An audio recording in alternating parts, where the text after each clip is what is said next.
Olá, tudo bem? Retornamos aqui para fazer mais um estudo do livro Céu e Inferno.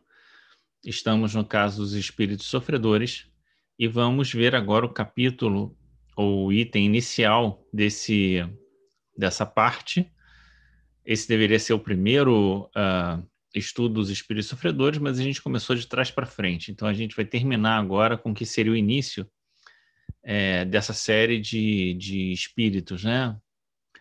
Ah, esse item inicial se chama O Castigo e ele vai trazer algumas referências do que são os sofrimentos no mundo espiritual. Essa palavra, o castigo, não é uma palavra muito boa, porque parece que Deus pune, Deus castiga, e na verdade elas são apenas o resultado daquilo que fizemos. Enfim, é aquilo, né? Cada um tem de acordo com o que faz, né? A gente colhe o que planta, é isso, né? Cada um tem o resultado do seu trabalho, daquilo que fez no mundo, né? Então, aqui tem uma síntese, a gente vai analisar essa síntese porque ela é extremamente importante para que a gente possa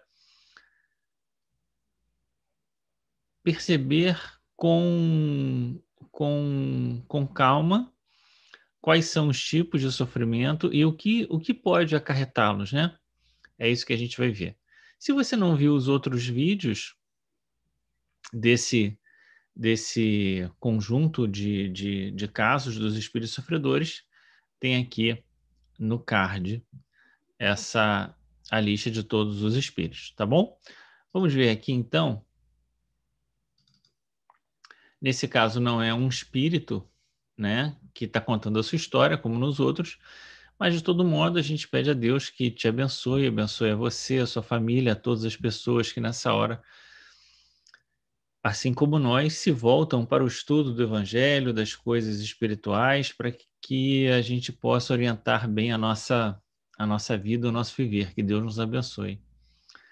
Então vamos começar aqui o castigo, exposição geral do estado dos culpados por ocasião da entrada no mundo dos espíritos, ditada à Sociedade Espírita de Paris em outubro de 1860.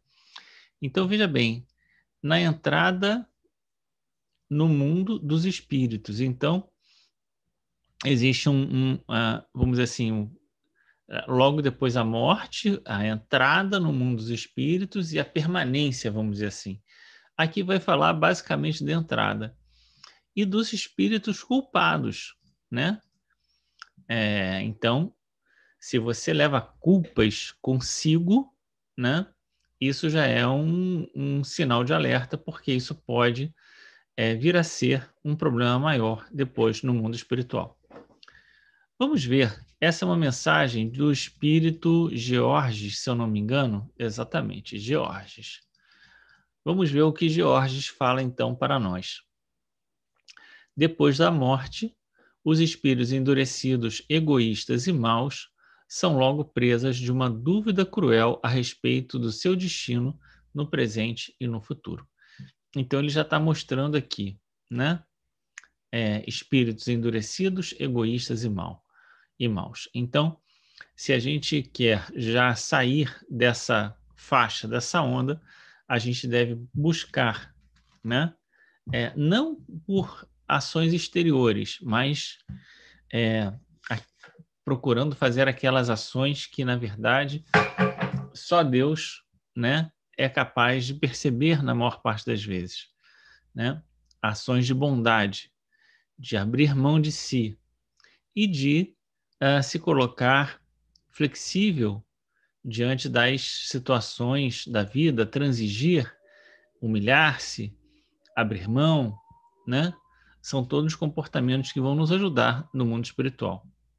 Então, espíritos assim, endurecidos, egoístas e maus, vão se ver diante de uma dúvida cruel diante do seu destino. E agora, o que vai acontecer comigo? Olha em torno de si e nada vê em que possa aproveitar ao exercício da sua maldade. os que o desespera, visto como o isolamento e a inércia são intoleráveis aos maus espíritos. Então, é como se eles não encontrassem ali uma forma de expressar aquilo que era o hábito da sua vida, né? E aí isso os desespera. Então, são sofrimentos morais que nós estamos vendo aqui. Tanto uma incerteza sobre o futuro, né? Aqui uma incerteza sobre o futuro, né? Um desespero sobre o que eu faço agora sem encontrar o objeto, né? Sem encontrar o que poder fazer daquilo que ele já vinha fazendo ao longo da sua existência de encarnado. Não elevam o olhar às moradas dos espíritos elevados. Então, aqui um outro ponto importante, porque está aí uma coisa que nós podemos fazer, que já conhecemos a vida no mundo espiritual e já sabemos que vamos morrer e vamos continuar vivos. Centrarmos, nos concentrarmos, nos voltarmos para Deus, nos colocarmos numa posição de humildade e pedir para que os bons espíritos nos abram a visão para as coisas da vida que segue. Então, vamos lá. Consideram o que os cercam e então, compreendendo o abatimento dos espíritos fracos e punidos, se agarrarão a eles como uma presa, utilizando-se da lembrança de suas faltas passadas, que eles põem continuamente em ação dos seus gestos ridículos. Então, eles vão se agarrar àqueles espíritos ainda mais fracos e aqueles igualmente culpados, né? Então, e aí é que está exatamente a ideia da ambiência e da permanência do espírito na ambiência que lhe é comum. Não lhes bastando esse motejo, atiram-se para a terra quais abutres famintos, procurando entre os homens uma alma que lhes dê fácil acesso às tentações. Então, aqui é outro ponto, né? Quer dizer, aqui tem um processo de afinidade, né? E aqui tem outro processo de afinidade, que é vir para a Terra e procurar encontrar homens e mulheres, né? Claro, que comunguem com eles dos mesmos hábitos e das mesmas tentações, para que eles possam intercambiar sentimentos com essas pessoas, né? Sentimentos, vibrações, né? Através do perispírito. Encontrando-a, dela se apoderam, exaltando-lhe a cobiça e procurando extinguir-lhe a fé em Deus, até que, por fim, senhores de uma consciência e vendo segura presa, estendem a tudo quanto se aproxime a fatalidade do seu contágio. Então, aqui a gente está vendo um processo de obsessão, né? É curioso a gente observar, mas também é bem verdade que muitos dos espíritos que nós analisamos os casos deram mensagens muito no entrar, né, da vida espiritual e não tiveram ensejo de relatar a prática da obsessão, né? E também por terem sido, num certo sentido, amparados e levados à própria Sociedade Espírita de Paris, acabaram modificando, em alguma medida, os seus sentimentos, né? Mas aqui está claramente configurado um processo de obsessão, e é importante a gente pensar que os processos obsessivos eles podem se dar de duas maneiras importantes. Uma daqueles hábitos costumazes nossos, que são hábitos mesmos, né? Que nós fazemos e acabamos nos ligando de forma mais ou menos permanente a espíritos que vêm estar conosco naquelas horas, assim como os bons amigos espirituais vêm estar conosco na hora que nós estamos estudando, em outras horas também a gente tem outras companhias. Mas também existe a obsessão por ocasião, né? Você não fez mal a ninguém, né? E essa obsessão que ele está falando aqui é muito obsessão de ocasião. Ele não está... o encarnado não fez mal a ninguém, mas ele ali tem uma vontade de fazer alguma coisa que o sintoniza com o espírito que também quer fazer isso, né? Então é como se aquela história assim, você está passando na rua, vê um acidente e imediatamente seu olhar se volta para aquilo.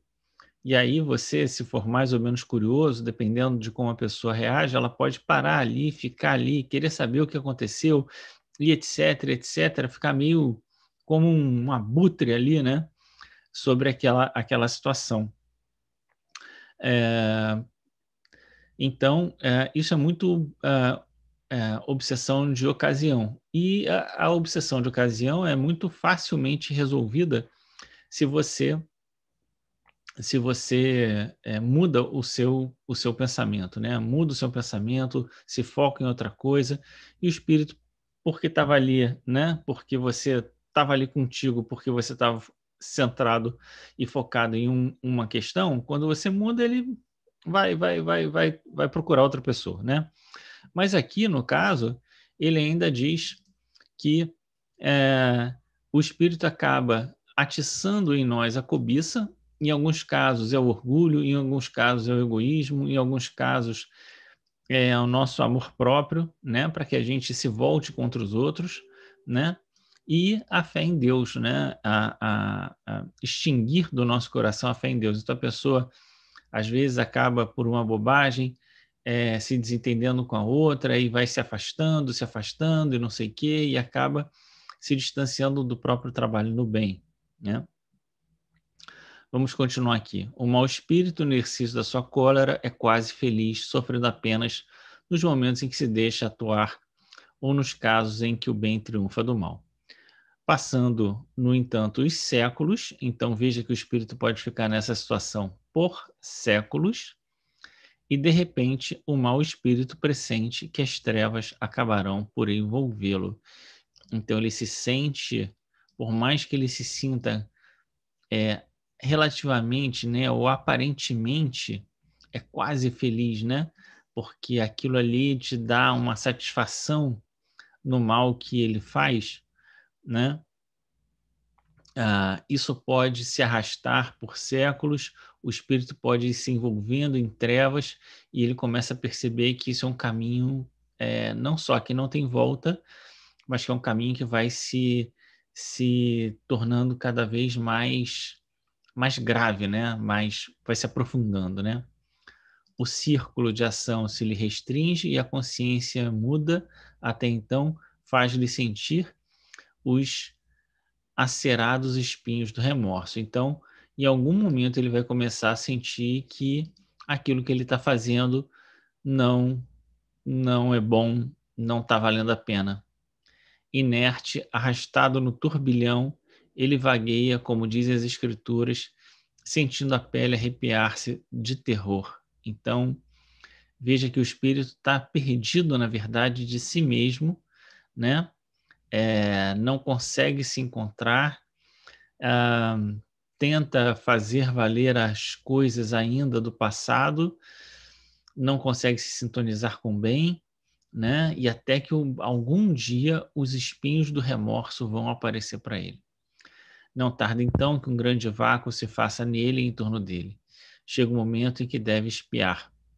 Na verdade, a bem dizer, tudo isso já é um processo expiatório, né? Porque é o sofrimento decorrente do mal. A reencarnação aí está ameaçadora, e ele vê como no espelho as provações terríveis que o aguardam. Quereria recuar, mas avança e, precipitado no abismo da vida, rola em sobressalto, até que o véu da ignorância lhe recaia sobre os olhos. Então chega uma hora que, tendo se arrependido ou não, ele vai reencarnar, né? Ele sai daquela posição e vai reencarnar. É aqui que a gente está, exatamente nesse momento. Vive, age, é ainda culpado, sentindo em si, não sei que lembrança inquieta, pressentimentos que o fazem tremer, sem recuar, porém, da senda do mal. No fim, extenuado de forças e de crimes, vai morrer. Então, é como se a encarnação seguinte, ainda sem o arrependimento, sem a busca da reparação, ainda se torna uma existência em que ele acaba reproduzindo os estados anteriores, né? Estendido numa enxerga ou num leito que importa, o homem culpado sente sob aparente mobilidade revolver-se e viver dentro de si mesmo um mundo de esquecidas sensações. Fechadas as pupilas, ele vê um clarão que desponta, ouve estranhos sons. A alma, prestes a deixar o corpo, agita-se impaciente, enquanto as mãos crispadas tentam agarrar as cobertas. Queria falar, gritar aos que os cercam. Retenham-me, eu vejo o castigo. Impossível. A morte sela-lhe os lábios esmaecidos, enquanto os assistentes dizem: descanse em paz. Esse descanso em paz é uma das expressões de maior ignorância entre nós, né? Aqueles que são trabalhadores do Cristo, né? Que buscam o trabalho incessantemente, continuarão trabalhando. Aqueles que não conseguiram, né? Não entenderam o sentido da vida, certamente não descansarão, né? Terão que rever e ainda repensar as suas existências, e isso não será exatamente um descanso. E como tudo ele ouve, flutuando em torno do corpo que não deseja abandonar. Então, mais uma vez aqui, né, o espírito não querendo sair do corpo, porque no corpo ele aparentemente sofre menos, né? Tem uma aparente liberdade maior de ação, então ele prefere ainda ficar no corpo, mesmo lutando com um corpo que já está morto. Uma força misteriosa o atrai. Vê e reconhece finalmente o que já vira. Espavorido, ele que se lança no espaço onde desejaria ocultar-se. E nada de abrigo, nada de repouso. Então, esse desejaria ocultar-se é aquela própria ideia da luz, né? Que clareia, que tira a pessoa da sua tranquilidade, né? Que acaba revelando os seus erros, desnudando-a no mundo espiritual. Retribui-lhe outros espíritos o mal que fez. Castigado, confuso, escarnecido, por sua vez, vagueia e vagueará, até que a divina luz o penetre e esclareça, mostrando-lhe o Deus vingador, o Deus triunfante de todo o mal, e ao qual não poderá apaziguar senão a força de expiação e gemidos. Então aqui mostra o quanto o espírito acaba precisando, né, passar por situações extremamente difíceis e delicadas para que em algum momento ele se sinta tocado pela luz divina que penetre nele, esclareça, tirando dele as ideias antigas, né, e fazendo com que ele busque de fato uma renovação espiritual. Aqui está, né, uma expressão daquilo que Jesus falou, que haveria prantos e ranger de dentes, né? A ideia de ranger de dentes é uma ideia extremamente dura quando a pessoa está nervosa, né? Aí ela trinca os dentes. Então, num sobressalto desesperador. Mas aqui é importante a gente pensar esses pontos aqui do início, né? Quando ele diz que tudo isso, né, se dá quando o espírito ainda está muito voltado para si mesmo, para o mal que pode fazer com os outros, ou se sente muito endurecido, revoltado, né, diante das coisas que lhe aconteceram. Então, tá aí para nós uma dica importante de quando a gente deve buscar agradecer a Deus todas as coisas, se colocar como Paulo, né? O que queres que eu faça, Senhor? Qual é o propósito da minha vida agora, né?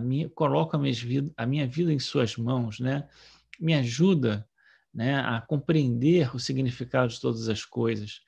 E assim a gente vai mudando a nossa ambiência espiritual e e propiciando que os amigos espirituais nos ajudem a sair, né, às vezes, da nossa consciência culpada, porque muitos de nós ainda vacila, tropeça e acaba mantendo a consciência culpada. Eu vou contar um caso assim que terminar aqui essa leitura. Nunca se tratou de quadro mais terrível e verdadeiro, a sorte do mal. Será ainda necessária a fantasmagoria das chamas e as torturas físicas? Pergunta Kardec. Então aqui ele diz, né? A sorte do mal. Então aquela pessoa que obstinadamente faz o mal. E o caso que eu me lembro, que me lembrei aqui, é do livro Voltei, que eu já contei aqui para vocês, que eu que em diversas oportunidades eu cito esse livro. E nesse livro, o que acontece é assim: Bezerra de Menezes vem e vai, como se fosse assim, numa excursão na Terra, né, aqui na mais próxima crosta, vem e vai ajudando diversos espíritos a desencarnar. Uma vez que estão todos já desligados e prontos para sair dessa região mais próxima à Terra e se deslocar para uma colônia de refazimento, ele então reúne o grupo e vai, né, se deslocando no espaço, conduzindo, né? E ele diz assim, agora eu já não lembro que eu já li isso há um tempo, mas é mais ou menos isso, né? Ele diz assim, olha, agora é focar para o alto, porque a gente vai passar por determinadas regiões de sofrimento difíceis e a gente precisa ter a nossa mente voltada para o alto. Então, quem tiver qualquer coisa do passado, né, deixa agora para trás, não é hora de pensar nisso. Agora é hora de pensar naquilo que né, pensar para cima. Muito bem. Então eles vão, né? E quando chega, vamos dizer assim, na região mais limítrofe, na região mais crítica, no ponto mais crítico, uma das pessoas que estava nesse grupo desencarnante tinha, tinha sido homicida na última encarnação. Ele tinha matado alguém, já não lembro quem, e ele começa a ter um sentimento de pavor e começa a lembrar disso e cria-se um ambiente, né, que naquele grupo absolutamente desfavorável. É como se abrisse as guardas ali naquela hora. E aí ele se vê numa situação delicada e Bezerra de Menezes precisa intervir, dizendo que a despeito desse fato ter acontecido, aquela pessoa, né, ainda assim tinha se arrependido, tinha feito muitas coisas, era uma pessoa boa, não sei o que, tarará. É, é, porque os espíritos que estão ali naquela zona começam a identificar o desencarnante, né, como um assassino. E aí é que cria-se ali esse problema. E nessa oportunidade, então, a Bezerra de Menezes fala para Frederico Figner para que ele orasse, para restabelecer o padrão espiritual ali naquela hora e eles conseguissem vencer aquela passagem, né? E aí eu fico pensando aqui se numa circunstância assim pedisse para a gente fazer oração, né? Você faz oração para a gente poder ascender, né? Então Frederico Figner lembra do Salmo 23, o Senhor é o meu pastor, nada me faltará, e aí eles conseguem ascender, né? E eu lembrei disso porque a história da consciência culpada, né? Então, quando a gente desencarnar, ainda que a gente tenha alguma coisa para trás, o momento não é de ficar remoendo os erros do passado. O momento é de pensar, meu Deus, deixa que agora eu entre, me ajuda nessa hora, né? Eu sei que eu não fiz grandes coisas, que eu posso ter cometido muitos erros, mas me dá a oportunidade de seguir o caminho do bem, né? Enfim, é isso. Então, tivemos aqui esse resumo, né? Que, como eu já disse, deveria ter sido a primeira parte aí da nossa leitura, mas assim encerramos os casos dos espíritos sofredores. Vamos, no próximo vídeo, começar então os espíritos suicidas. Alguma hora a gente devia chegar neles, né? E aí a gente passa suicidas, medianos e felizes. Tá bom? Muito obrigado por ter chegado até aqui. Um grande abraço, fica com Deus e até.